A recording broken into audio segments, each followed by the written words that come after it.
We find millionaire Bruce Wayne and his young ward Dick Grayson driving home from a charity ball when a pair of would-be hold-up men stop them. What do you men want? Can't you guess, moneybags?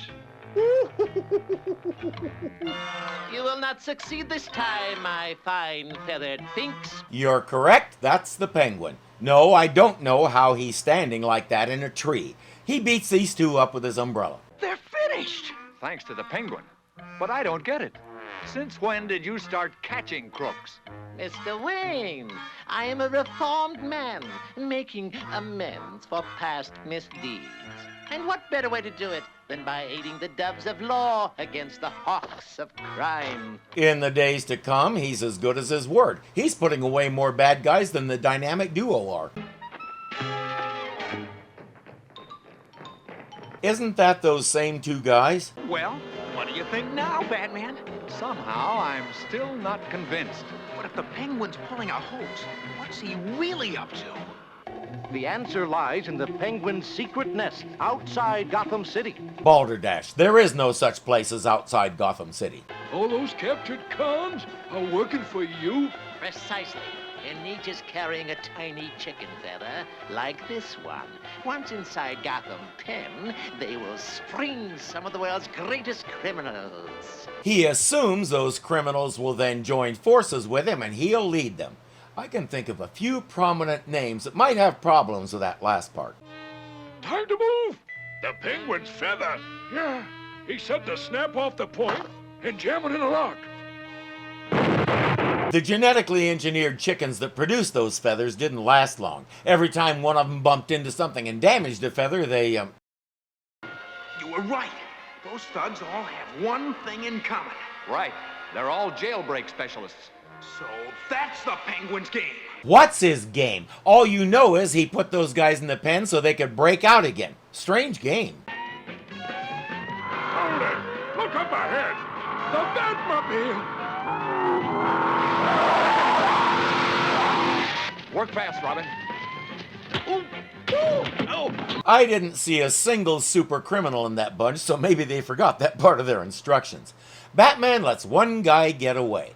True to form for brainless goons, he heads straight to Penguin's hideout in that outer void of nothing, which is all that lies beyond Gotham City. You cuckoo bird! How stupid do you think Batman is? But I made sure he wasn't following me. Sparrowhead!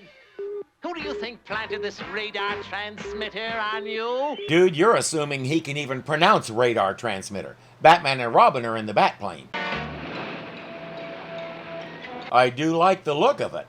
They're getting a blip from the transmitter on their directional radar, and we don't get an explanation why they aren't receiving a visual image this time like they did last time. Excellent. That means we're zeroing in. My mistake, they're playing Pong. They put the plane into hover mode over the hideout, and Batman fast ropes down. Robin will mind the store. The place is empty.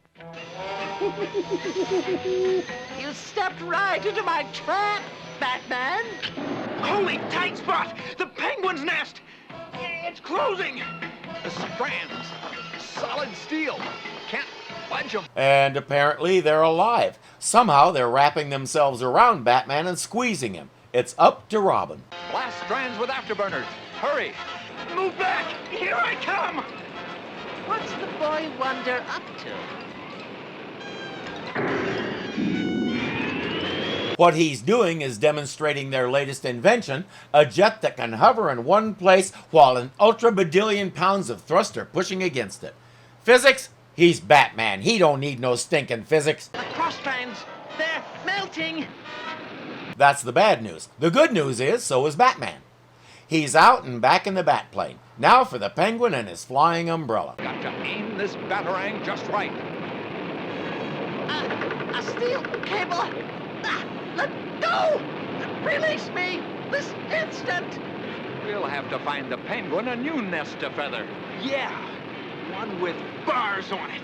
It'd be easy to pick this thing apart, but let's face it, the Adam West series set the bar for goofy Penguin gadgets from the very beginning.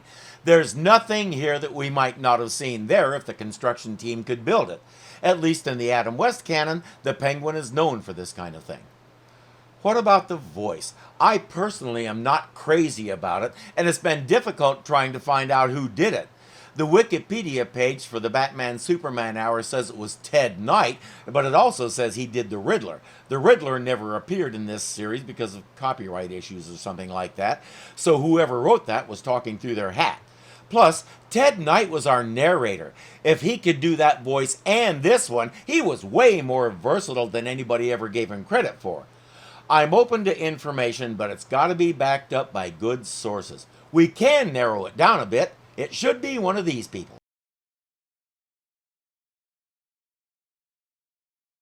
That's the best I can do. All right, Atomaniacs. Time is short and we have 3 tasks to complete. First, I need you to hit that like button. Use your batarang if you have to, but hit it. Second, this is Irving. If you haven't subscribed yet, give him a good punch in the face and do it. Third, go to the link below and become a patron. It really helps the cause because you wouldn't believe how much Robin eats.